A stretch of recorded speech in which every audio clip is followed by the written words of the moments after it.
สบายดีเด้อทุกคนสบายดีพี่น้องสบายดีเพื่อนสุขหมองสุบอนเด้อเขาเวียกของงานคือเก่าพี่น้องยิบผ้าสินนักเรียนตีนสินแบบนี้หันสิเป็นตีนสินประเภทแบบเศร้าอันไปเรียนกฎหมายหันนะพี่น้องสินอันนี้หันนะแต่ว่าอยู่ห้องใหญ่ห้องสูงเพิ่นกะสิมีอันตีนสินคนละแบบให้ใส่เด้อจ้ะพี่น้องบ่ได้คือกันใดพวกมอต้นก็สิแบบหนึ่งมอตับมอปลายอีกก็สิแบบหนึ่งแบบพวกที่เขาเจ้าไปเรียนอันไปเรียนต่ออยู่สวรรค์นั่นเด้อพี่น้องไปเรียนต่อวิชาชีพก็สิเป็นตีนอีกแบบหนึ่งเป็นสาวกฎหมายอีกแบบหนึ่งก็สิต่างกันเลยพี่น้องแต่ละตีนสินก็คือกันอยากใส่เด้เนาะพี่น้องอยากเป็นสาวกฎหมายเด้แต่ว่าวาสนาบ่มีวาสนาวาสนาบ่ได้เป็นสาวกฎหมายพี่น้อง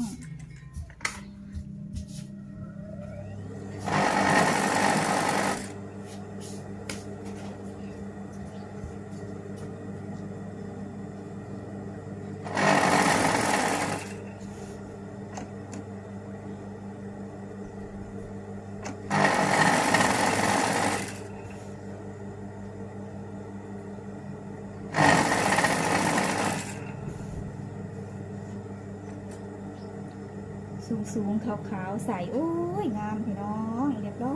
อยคือยังไง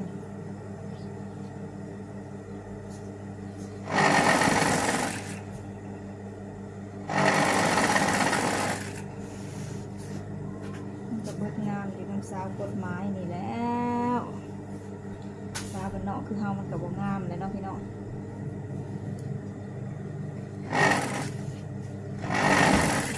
สาวหายสาวนาคือเฮามันเดี๋ยวซ้ำนี่แหละ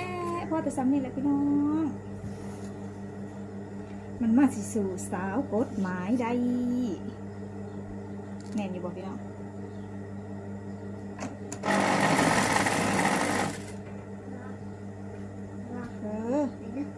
ไม่ใช่ผลิตพ่อของเฮียนแหละมาเด้อพ่อไปโรงเรียนพ่อสิไปโรงเรียนตอนแรงค่ะดิเออไปแล้ว2 โมงไปโรงเรียน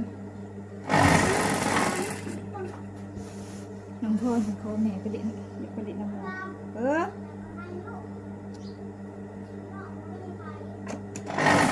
ลิ้นน้ำเอื่อยค่ะแหละ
นี่จะเป็นเวลาต่อตีนพี่น้อง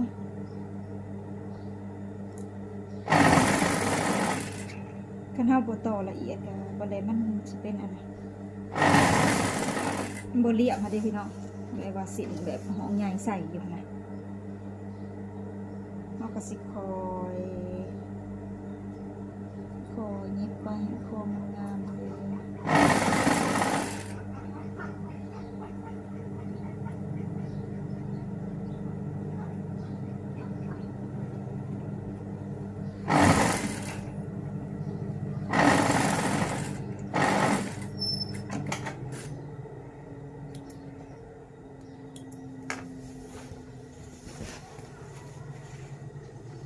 เรียบร้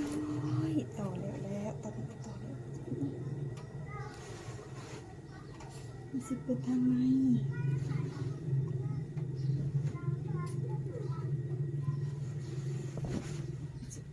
ทางไหน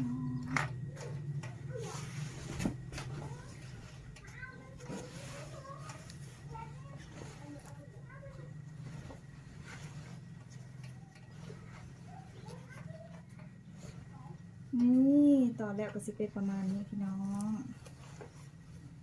นี่สิเป็นอีกแบบหนึ่งสิแตกต่างกันอีกจากแบบหนึ่งแบบผู้ใหญ่ใส่ก็สิดูดีมีสีสันเรียบร้อยแบบเป็นสาวนักเรียนสาวราวสาวราวมีฮันลีดอีกได้พี่น้อง มีฮันลีดอีกสาวราวอีกผิดพลาดกับขอโทษขออภัยเด้อพี่น้องสาวลาวบ่แม่นสาวราวดอก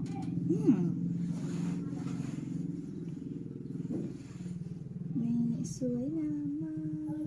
กทำไมฮักจังเลย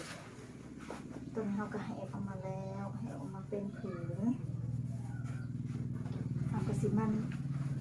ทดสอบการลงเบิ่ง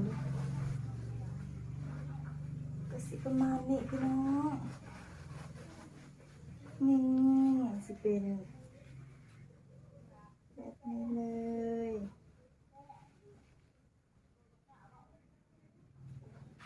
กระสิเป็นแบบนี้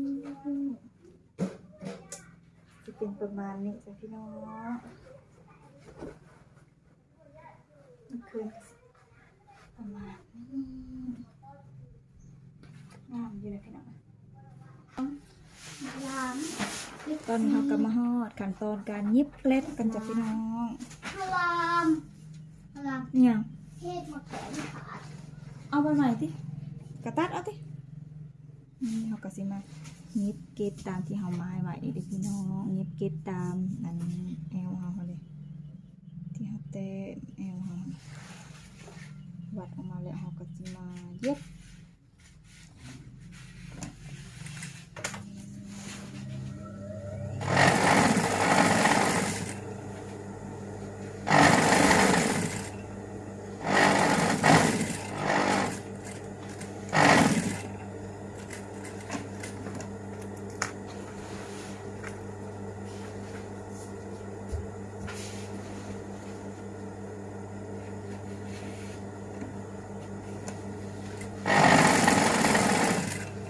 20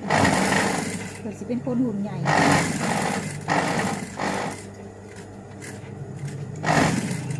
ยิบเกล็ดมันก็สิให้แบบว่าแบบแอลคนกิ้วๆนั่นเลย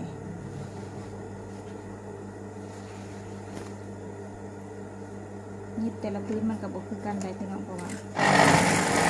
บางคนก็ถ่ายใหญ่บางคนก็ถ่าย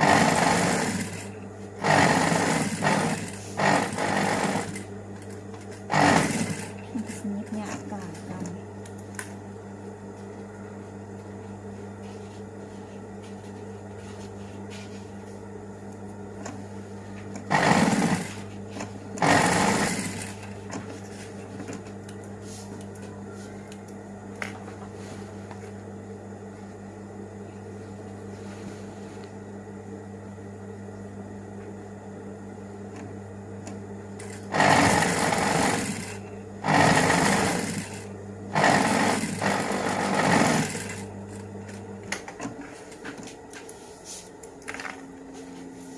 ตอนนี้เราก็ยิบเกล็ดมันแล้วจ้ะพี่น้องเราก็สิมาต่อพื้นมันแล้วก็เขาหัวก็เป็นอันแล้วพี่น้องเป็นอันซัดเซตซินโอ้ยเป็นยังกูบอกกระถองทว่ามันก็เป็นอันแล้วมันก็บ่ยากปานใดดอกพี่น้องคันเฮาอันนั้นแล้วก็ง่ายเลยมาทำน้อยโอ้ยสำนักกระเพาะสำนักกระดังแล้ว นี่อีกดังบ่มึงเด็กเนี่ยดังเสร็จเป็นยังไงกันโอเคจ้ะพี่น้องมาหาในกลุ่มมีอย่างไรพี่น้องเรียกงานกระสันนี่แหละพี่น้องก็บ่ได้มีว่าธุรกิจใหญ่โตอีกอย่างดอกผู้ใดขาขนมน้องพรเหมือนซาเก็บหาเก็บซิปพี่น้องนี่ก็น้อยโผล่แล้วบ่น้อยใหญ่อยู่ พร้อมเพื่อจะ งา พัก น เนี่ นี้ ย หนู